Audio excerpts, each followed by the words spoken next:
Assalamualaikum warahmatullahi wabarakatuh. Waalaikumsalam. Alhamdulillahirabbil alamin wa bihi nasta'in ala umuri dunya waddin. Wassalatu wassalamu ala asrofil anbiya'i wal mursalin wa ala alihi wa sahbihi ajmain, amma ba'du. Perkembangan teknologi memicu rasa keingintahuan atas berbagai informasi. Dan salah satu sumber informasi yaitu melalui media sosial. Akan tetapi banyak dari masyarakat yang terperosok atau salah dalam menggunakan media sosial. Salah satunya yaitu mengkonsumsi berita yang belum tentu kebenarannya. Oleh karena itu, pada episode kali ini, acara Muda Mudi Masa Kini akan berdialog tentang media sosial dan mengangkat tema etika bermedia sosial.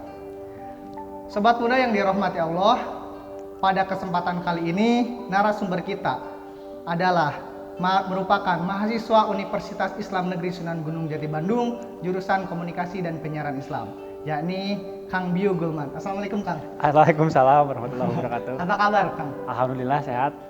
Kesibukannya sedang apa nih Kang sekarang? Karena saya sekarang semester akhir ya, kesibukannya yaitu penelitian, terus nyusun skripsi. Ya tugas akhir lah buat meraih gelar sarjana sosial. Ya. Sudah mempersiapkan untuk kedepannya. Ya, alhamdulillah sudah mempersiapkan untuk kedepannya, terutama dalam segi kita kayak bikin portofolio, terus buat nge-branding diri. Misalkan kita kalau misalkan mau masuk ke dunia kerja kan harus punya branding diri gitu, betul. Sehingga beberapa perusahaan atau beberapa lembaga ngelihat kita tuh punya value gitu di mata mereka, betul. Seperti itu. Ya, berarti udah mulai mempersiapkan ke dunia pekerjaan juga. Alhamdulillah mulai sedikit demi sedikit mulai mempersiapkan, mulai kayak ngebangun pondasinya lah ya. Tapi sekarang lebih fokus ke ngerjain skripsi sih.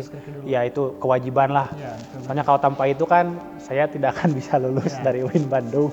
Lulusnya tepat waktu juga ya. Amin, alhamdulillah. Semoga tahun ini lulus. Ya, amin ya Allah. Ya Kang, berbicara tentang bermedia sosial, etika dalam bermedia sosial, bagaimana itu Kang? Kalau berbicara saya sebagai pengguna ya, sebagai user gitu, sebagai orang yang aktif menggunakan media sosial, baik itu platform Instagram, platform Twitter, ataupun saya juga sering mantengin YouTube ya. Media sosial itu sebenarnya teknologi itu netral ya. Teknologi itu netral, kayak pisau lah. Tergantung siapa yang menggunakannya gitu. Jadi kalau misalkan orang yang memiliki tujuan baik, media sosial tersebut bakal menghasilkan dampak yang baik juga. Tapi kalau misalkan orang yang menggunakannya dengan tujuan yang buruk atau tujuan yang tidak baik bagi orang lain, itu tentu akan memberikan efek yang negatif juga. Jadi intinya kalau misalkan kita berbicara tentang etika media sosial, kita berbicara apa sih hal baik yang harus kita hasilkan dari media sosial itu sendiri, dan apa hal buruk yang harus dihindari dari media sosial itu sendiri.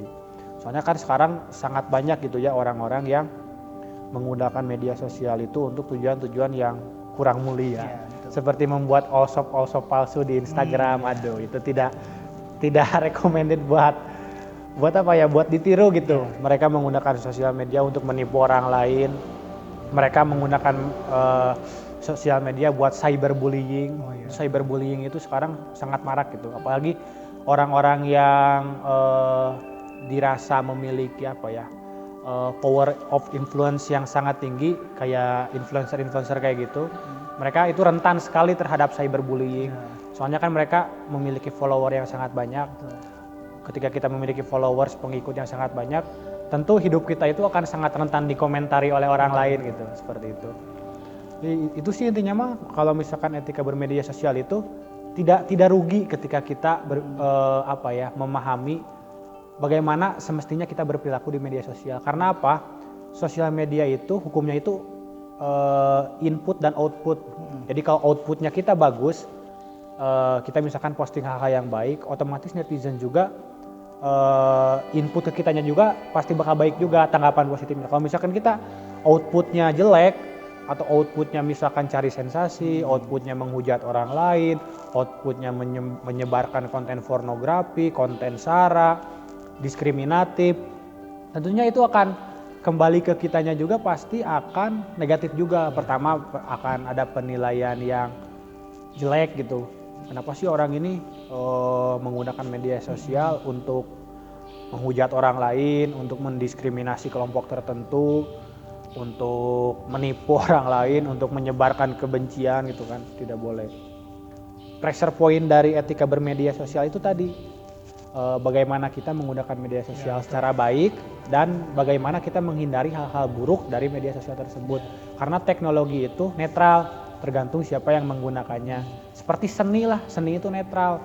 Tapi kalau misalkan seni digunakan untuk misalkan menyebarkan kebaikan atau berdakwah, seni itu bisa berdampak positif toh. Tapi kalau misalkan sebuah seni digunakan untuk misalkan menyudutkan kelompok tertentu, menyinggung perasaan seseorang, itu seni juga kan jadi negatif gitu. Teknologi juga sama, teknologi juga kan tergantung siapa yang menggunakannya. Ya intinya seperti itu sih. Jadi etika bermedia sosial itu intinya balik lagi kepada diri sendiri, bagaimana kita menggunakannya. Ketika media sosial digunakan dengan kebaikan, maka hasilnya juga akan baik. Benar. Sebaliknya, jika dilakukan dengan buruk, maka hasilnya juga akan buruk. Seperti itu. Karena di era sekarang kan media sosial itu sudah dapat diakses oleh berbagai kalangan, dari kalangan menengah, bahkan menengah ke bawah juga sekarang sudah akrab lah dengan media sosial, bukan segmentasi kalangan atas saja. Jadi kalau berbicara media sosial ya, apalagi di era sekarang, media sosial itu sudah menjadi kebutuhan primer bagi seseorang untuk melakukan kegiatan publikasi dan dokumentasi. Kan rata-rata orang itu selalu memiliki kecenderungan ekspresif gitu ya, mengekspresikan sesuatu. Supaya apa? Supaya eksistensinya dia itu bisa diakui oleh orang lain.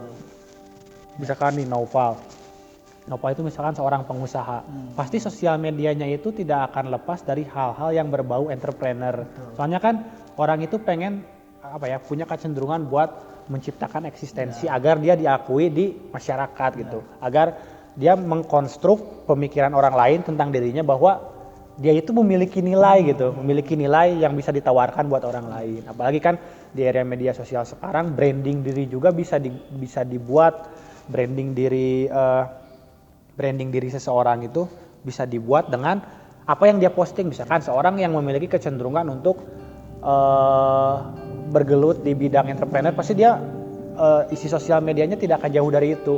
Orang yang bergelut dengan hal-hal yang sifatnya dia seorang konten kreator, pasti sosial medianya pasti tidak akan lepas dari itu. Pedagang atau misalkan dia berbagai macam hobi juga kan, olahragawan, pasti kan sosial media itu tidak akan lepas dari itu. Intinya untuk era sekarang ya, sosial media itu lebih baik digunakan sebagai branding diri yang positif daripada menggunakan sosial media untuk menjatuhkan orang lain, mendiskriminasi orang lain. Apalagi untuk menipu gitu ya, membuat akun-akun palsu dan membuat penipuan seperti itu. Baik Kang Bio, salah satu penggunaan baiknya media sosial itu sebenarnya sudah bisa kita terapkan ya. Dan salah satunya kita sudah membuat pertanyaan kepada teman-teman di Instagram untuk ditanyakan langsung ke Kang Bio. Salah satunya saya udah kumpulkan beberapa pertanyaan. Jadi ada yang nanya ini katanya Kang Bio melalui laman Instagram kami katanya. Jadi gini katanya, kalau dibandingkan dengan bagusnya sering bersosialisasi di dunia nyata, apakah sering bersosialisasi di dunia maya sama bagusnya dengan itu gitu? Kan ada juga tuh, misalkan kita kenalnya hanya di lewat media sosial, tapi kita tidak kenal di dunia maya. Bagaimana tanggapannya? Oke, kalau misalkan melihat dua bentuk komunikasi ini kan ada komunikasi secara antarpersonal ya, jadi komunikasi yang langsung, di mana kita bertatap muka, di mana kita selain bertatap muka kita juga mengetahui respon langsungnya gitu kan. Terus ada juga komunikasi melalui media gitu ya. Tentu kan kita tidak akan bisa menghindar dari fenomena itu. Karena kenapa? Sekarang kan teknologi informasi dan komunikasi sudah berkembang pesat, terus semua kalangan masyarakat sudah memiliki akses terhadap hal tersebut. Jadi saya pernah baca satu artikel itu di salah satu website ya, Remote TV. Jadi manusia sekarang itu sudah masuk era posthuman. Jadi posthuman itu transisi antara manusia dari ruang-ruang fisik, dari ruang-ruang yang sifatnya kebertubuhannya tuh ada gitu. Jadi secara materi fisiknya ada, bertransisi atau beralih ke dunia-dunia virtual, dunia-dunia digital. Nah, jadi pribadi orang itu sekarang terbagi dua, ada pribadi di dunia nyata dan ada pribadi di dunia maya.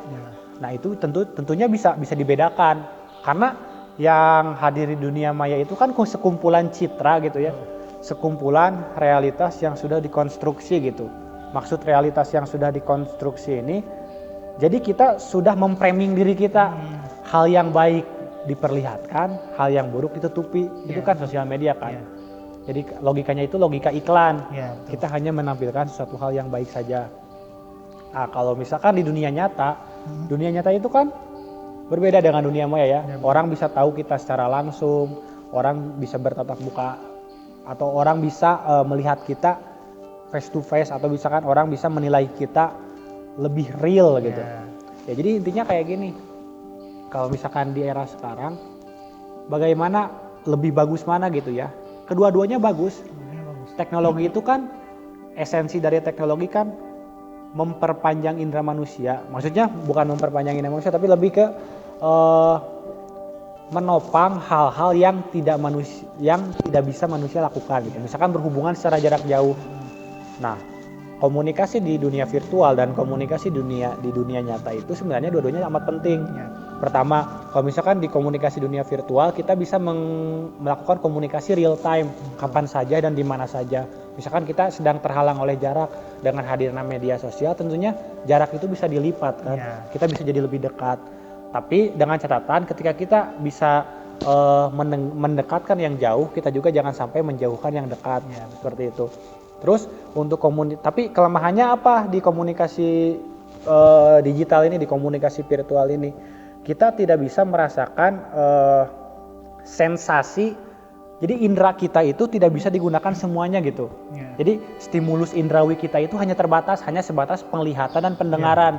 Kalau misalkan kita sedang berkomunikasi lewat video call Instagram atau misalkan video call di WhatsApp, itu kan yang digunakan yang indera kita yang terstimulus itu kan hanya mata sama pendengaran.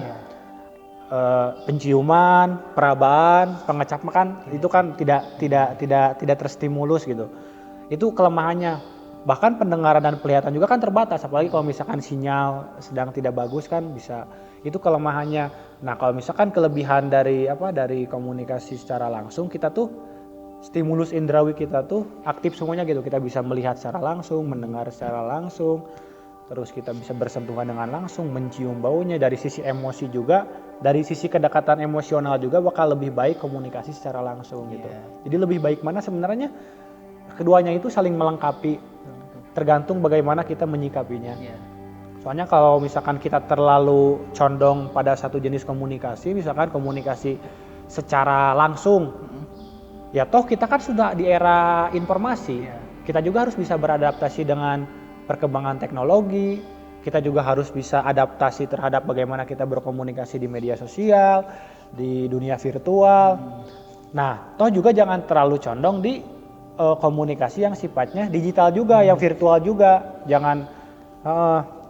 Jangan terlalu condong ke sana. Karena kenapa? Kita juga kan hidup di dunia nyata. Mana mungkin kan kita terus diam di dunia maya tanpa berkomunikasi secara langsung di dunia nyata. Jadi intinya kedua hal itu saling melengkapi. Jadi ada yang bertanya, bagus yang mana sih? Kedua-duanya bagus, kedua-duanya memiliki kelebihan dan kekurangan.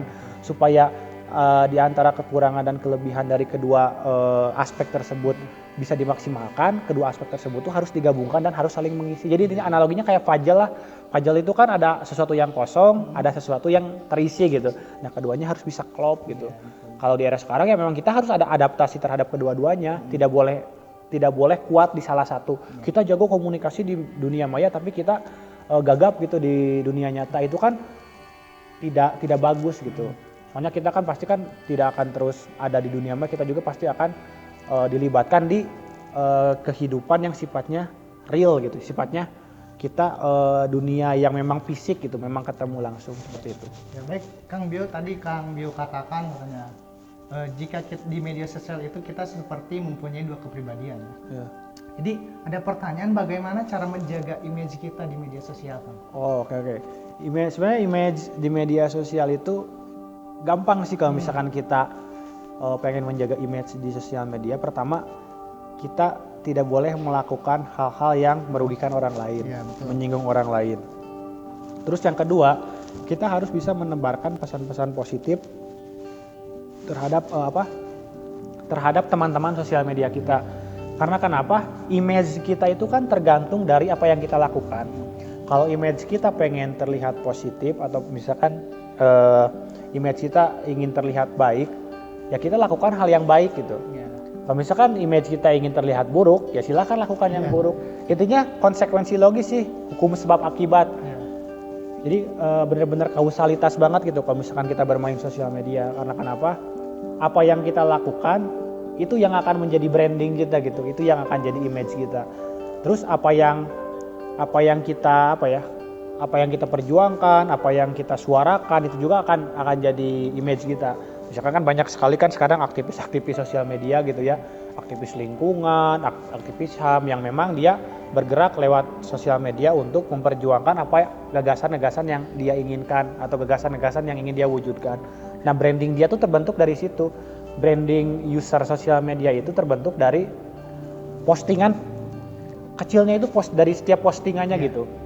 Kalau misalkan orang memposting hal-hal yang berbau sara, berbau diskriminatif terhadap kelompok tertentu, pasti dia dikasih branding ya, dilabeli gitu sama user sosial media lain sebagai orang yang intoleran. Ya. Tapi kalau misalkan orang-orang yang dia memposting hal-hal yang sifatnya misalkan indahnya kebersamaan, indahnya keberagaman, terus kayak indahnya saling menghargai satu sama lain, pasti kan orang melabeli dia, orang memberikan label terhadap user tersebut sebagai orang yang toleran gitu.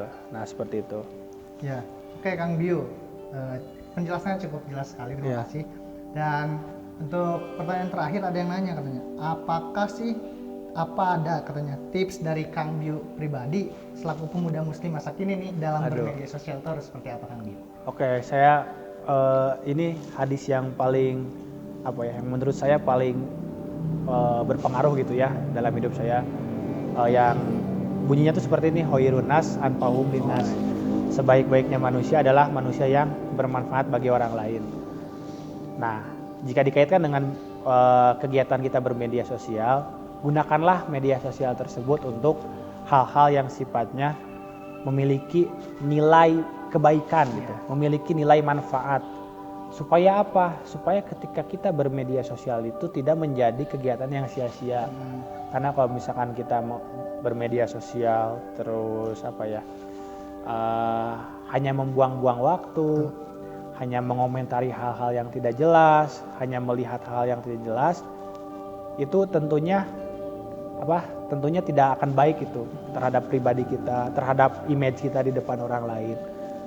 Kalau kita menggunakan sosial media, kita kan menjadi subjek sekaligus objek ya. Subjek di sini berarti kita bisa mengkomunikasikan sesuatu kepada orang lain. Dan objek di sini kita itu adalah individu yang bisa menerima informasi dari orang lain.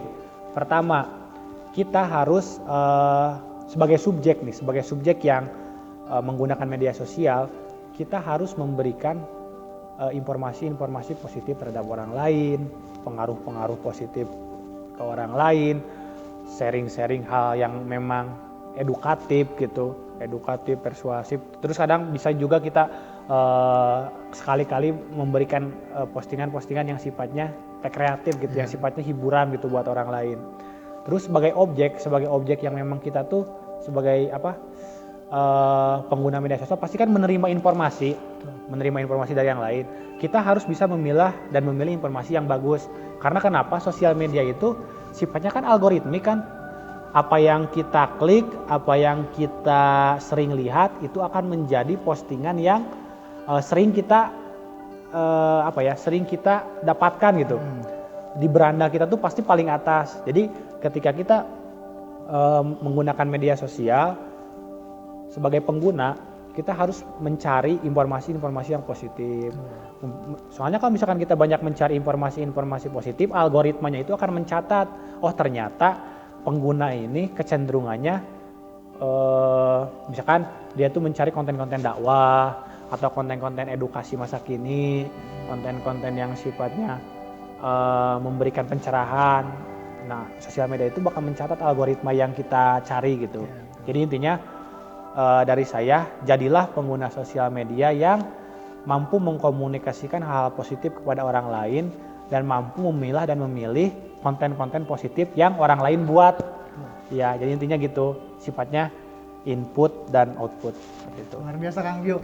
Ya baik sobat muda yang dirahmati Allah, itu tadi perbincangan kita bersama narasumber kita Kang Bio Bilman. Luar biasa, alhamdulillah, mudah-mudahan semua sobat muda di rumah bisa mengamalkan dan mengaplikasikannya di kehidupan sehari-hari. Baik sobat muda, pesatnya perkembangan media sosial membuat kita lupa akan peran dan fungsi media sosial yang sesungguhnya. Agar tidak terlena oleh kenikmatan media sosial, alangkah baiknya menggunakan media sosial dibarengi dengan ilmu dan etika yang baik, sehingga tidak hanya informasi yang didapat, tetapi juga bisa menghasilkan karya yang bermanfaat. Saya Naufal Agung Mufdili beserta kru yang bertugas pamit undur diri. Wallahul muwaffiq ila aqwamit thoriq. Wassalamualaikum warahmatullahi wabarakatuh.